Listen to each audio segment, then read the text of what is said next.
History has a way of arriving violently. It does not knock politely on the door and ask for permission to enter. It kicks the door down. It shatters the windows. It leaves a mess in the living room that takes years to clean up. If you are watching this, you are standing in the wreckage of one of those historic moments. The trading session of Friday, January 30th, 2026, will be written about in financial textbooks for decades to come. It will be studied by scholars, analyzed by algorithms, and remembered with a shudder by everyone who had money on the table. We witnessed the great metals crash of 2026.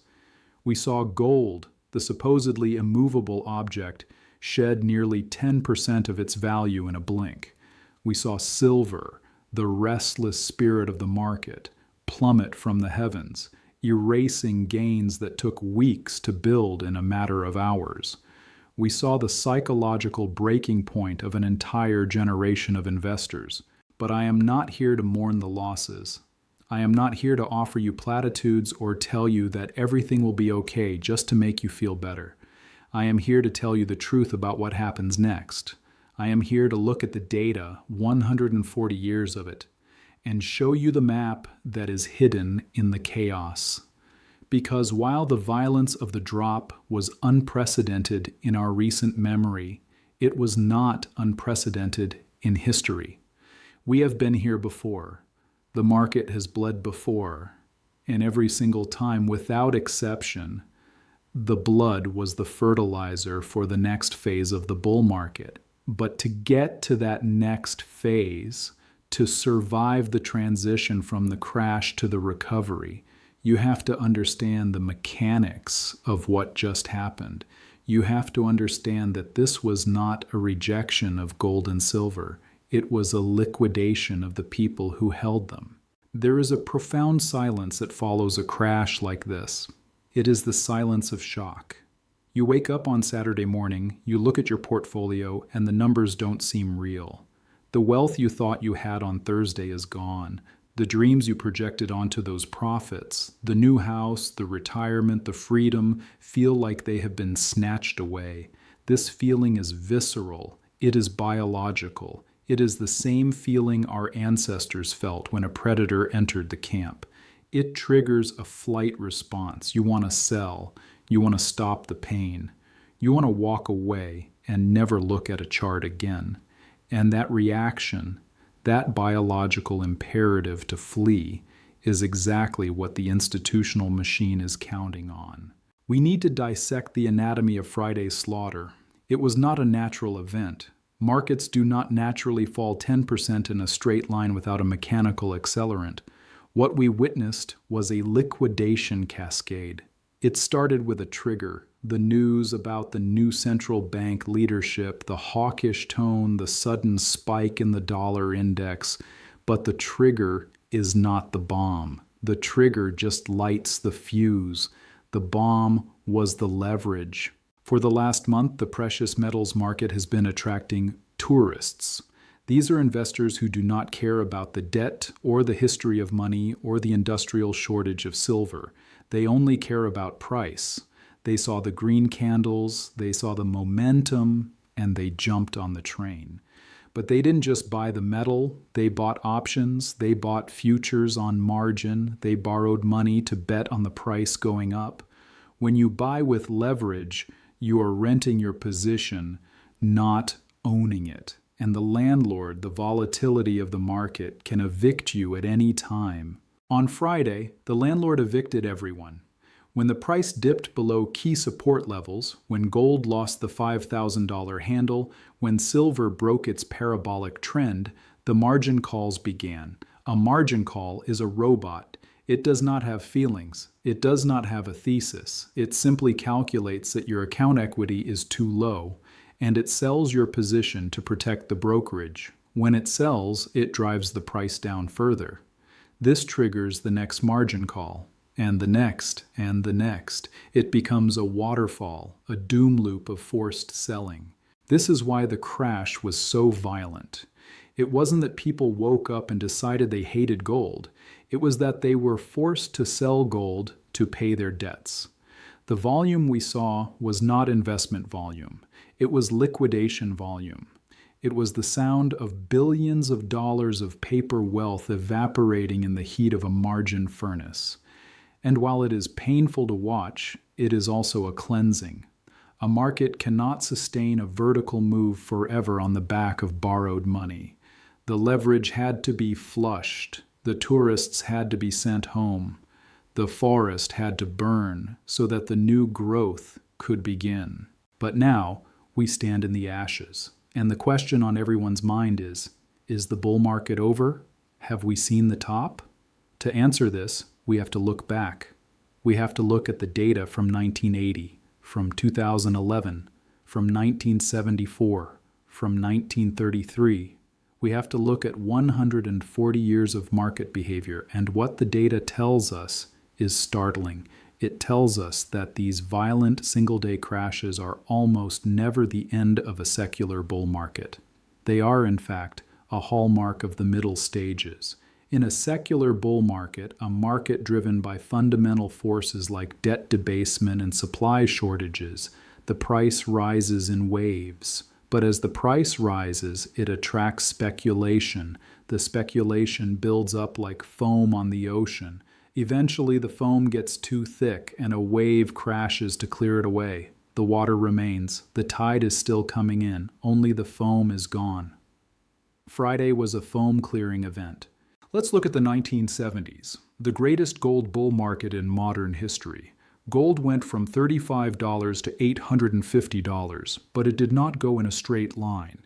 There were days, weeks, and months of brutal corrections. There were times when gold lost 20% of its value. There were times when the media declared the bull market dead. Investors who sold during those crashes missed the rest of the move. They missed the life-changing wealth that came at the end of the decade. Why? Because they confused volatility with trend. Volatility is the noise. Trend is the signal. The signal for gold and silver comes from the fundamental health of the financial system. Did the financial system get healthier on Friday? Did the United States government pay off its $36 trillion debt? Did the industrial deficit in silver suddenly vanish? Did the geopolitical tensions in the Middle East and Eastern Europe dissolve into peace and harmony? No. None of the fundamental drivers changed. Not one. In fact, the fundamentals got worse. The spike in the dollar that caused the crash is a wrecking ball.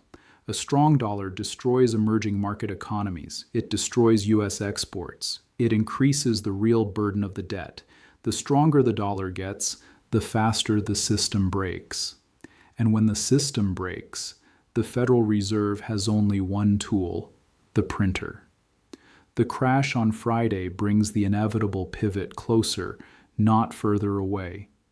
It accelerates the timeline for the next round of quantitative easing. The market is pricing in a hard landing for the economy, and a hard landing always ends with a flood of liquidity. So if the fundamentals are intact, why does it feel so bad?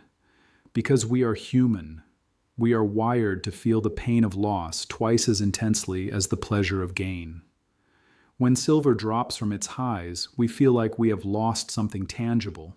But we must reframe this. We must stop thinking in terms of fiat currency value and start thinking in terms of ounces. If you held physical metal through Friday, you did not lose a single ounce. Your stack weighs exactly the same today as it did on Thursday. The only thing that changed is the arbitrary number that a broken computer in New York assigns to your wealth. And let's talk about that computer. The mechanism of the crash was exacerbated by the options market. We call this the gamma flip. Market makers, the banks that sell options to speculators, have to hedge their risk.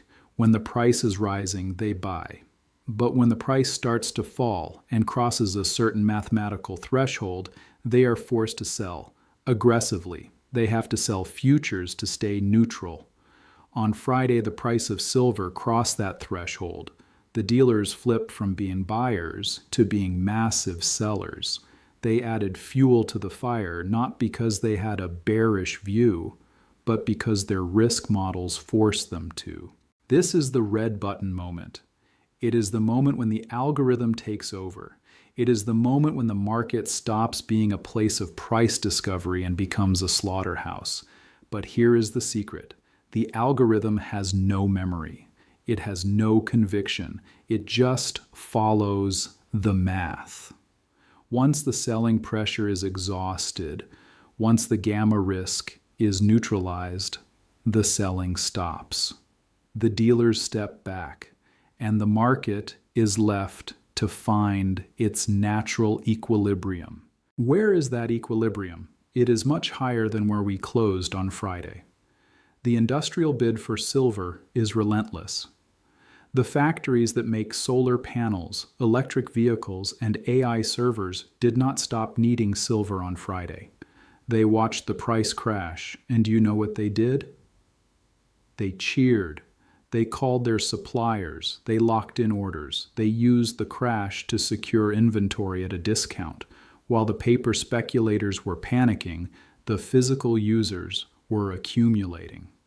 This divergence between the paper price and the physical reality is the most bullish signal you can find. When the price of paper silver crashes, but the demand for physical silver remains high, we see backwardation. We see premiums rise. We see delivery delays. We see the draining of the vaults. This crash will likely accelerate the drainage of the COMEX and the LBMA. It will encourage the whales, the sovereign wealth funds, and the billionaires to take delivery now while the price is artificially low. They know the game. They know that paper volatility is a weapon used to shake out the weak hands so the strong hands can buy cheaper. So what happens next? What does the 140-year history predict for the coming week? First, expect the dead cat bounce. On Monday morning, we will likely see a sharp rally. The price will snap back as the shorts cover their profits and the bargain hunters step in. But be careful, do not chase this first bounce. In a crash of this magnitude, the market is like a wounded animal. It is volatile. It is unpredictable. It lashes out. Often, the first bounce fails. The price rolls over and tests the lows again. It tries to break the spirit of the remaining bulls. We are entering a period of the chop. This is the frustration phase. The market will swing violently up and down without picking a clear direction. It will grind sideways. It will bore you. It will scare you. This phase is designed to do one thing: transfer inventory. It transfers the metal from the impatient, leveraged, fearful tourists to the patient, unleveraged, conviction-filled stackers. If you are a trader, this is a dangerous time. The spreads will be wide, the liquidity will be thin, you can get chopped up and lose your capital trying to guess the next move. But if you are an investor, if you are a stacker, this is irrelevant. You are not trading the chop.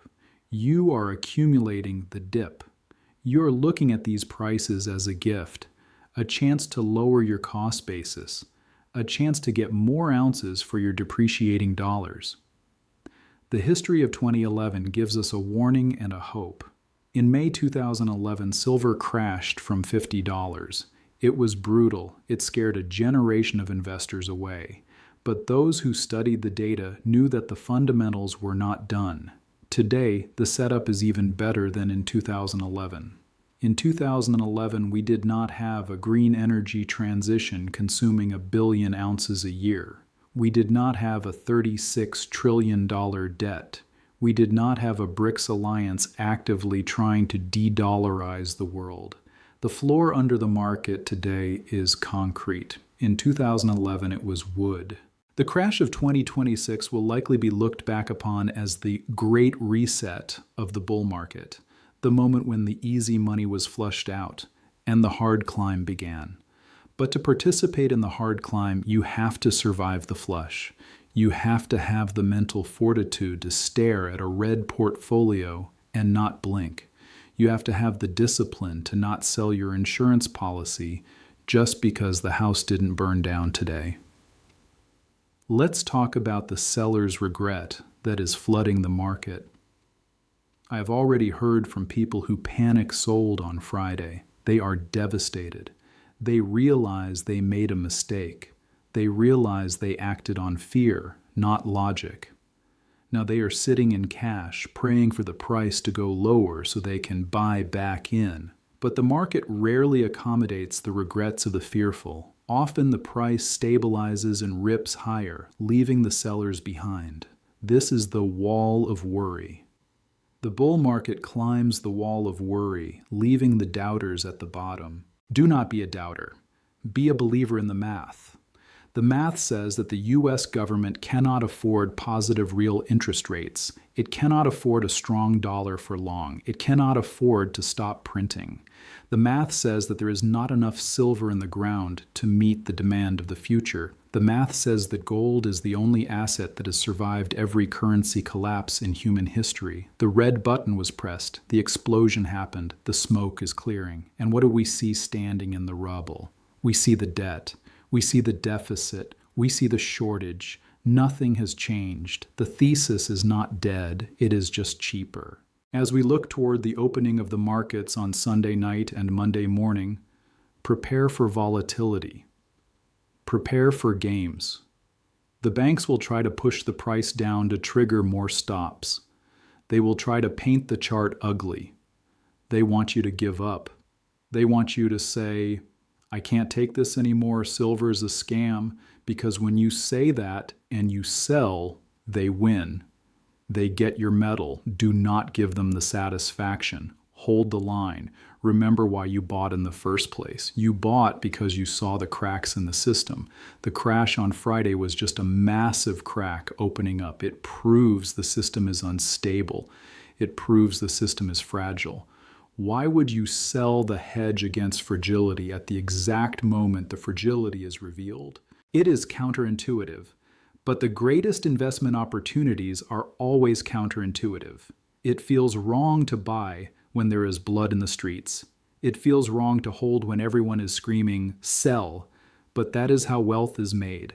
That is how dynasties are built. The Rothschilds, the Rockefellers, the ancient families of wealth, they did not panic sell. They bought the panic. They understood that price is temporary, but value is permanent. The value of an ounce of silver is its utility and its history. The price is just a number. On Friday, the number changed. The value did not. If you can internalize this truth, you become invincible. You become immune to the red button. You become the master of your own financial destiny. I want to address the political narrative again because it will be the headline all week. New central bank leader promises stability. Dollar rallies on hawkish stance. This is noise. It is theater. No individual person can stop the avalanche of debt. It doesn't matter who sits in the chair. The chair is bolted to the deck of the Titanic. They can rearrange the deck chairs. They can change the captain. They can blow the whistle, but the ship has hit the iceberg. The math of the debt spiral is inescapable. The only variable is when the ship sinks, not if. Gold and silver are your lifeboats. Friday was a storm that rocked the lifeboats. It made people seasick. Some people jumped out of the lifeboat and tried to swim back to the sinking ship because it looked stable for a moment. Do not be that person. Stay in the boat. The water is cold, the waves are high, but the boat will float, the ship will not. The 140 years of data also tells us about the recovery time. After a crash of this magnitude, it can take weeks or months to reclaim the highs. It requires patience. It requires grinding. The V-shape recovery is the best case scenario, but the U-shape is more likely. We will spend some time in the valley. Use this time. Use the valley to accumulate. Use the valley to learn. Use the valley to harden your resolve. If you are looking for a get-rich-quick scheme, you are in the wrong asset class. Go play the lottery. Go buy a meme coin. Precious metals are for the patient. They are for the prudent. They are for the people who understand that wealth is not printed. It is mined, refined, and held. The crash of 2026 is a test. It is a test of character. Are you a tourist or are you a resident? The tourists are gone. They left on Friday. The residents are still here. We are cleaning up the mess. We are picking up the cheap ounces. We are preparing for the next season. And the next season will be glorious because the energy that was released on Friday, the downward energy, is now potential energy for the upside. The spring has been compressed to its limit. When it releases, the move will be shocking. It will be vertical. It will leave the skeptics stunned. So as we head into this week, keep your head up. Keep your eyes on the horizon, not on your shoes. The storm is passing, the sun will rise, and gold and silver will shine again. They always do. Think about the industrial users waking up on Monday. They have a mandate to buy. They have budgets to deploy. They are looking at these prices and licking their chops. They will provide the floor. The floor is solid. Do not be afraid of the floor. The great metals crash is a misnomer. It should be called the great metals discount. It should be called the great weak hand flush. It should be called the great opportunity. How you label it determines how you act. If you label it a crash, you hide. If you label it an opportunity, you hunt. Be a hunter. Hunt for value. Hunt for truth. Hunt for the assets that will protect your legacy. The data is on your side. The history is on your side. The physics of the universe are on your side. The only thing standing against you is your own fear. Conquer that fear and you conquer the market. Friday was the darkness before the dawn. It was the winter before the spring. It was necessary. It was painful, but it is over. Now we look forward. Now we build. Now we stack. This is the reality of the market. It gives and it takes. It tests and it rewards. The reward goes to the stubborn. Be stubborn. Be unshakable. Be right. We are still in the early innings of the end game. The scoreboard looks ugly today, but the game is long. And we have the winning hand. We have the aces. The other side has bluff and debt. Play your hand. Don't fold. The crash of 2026 will be a story you tell your grandchildren. You will tell them about the day the market broke. You will tell them about the panic. And you will tell them that you did not sell. You will tell them that you bought more. And because of that, you will be able to give them a coin that is worth a fortune. That is the legacy we are fighting for. That is the why. Hold on to your why when the what gets scary. The what is just volatility. The why is freedom. Stay focused. Stay strong. The best is yet to come.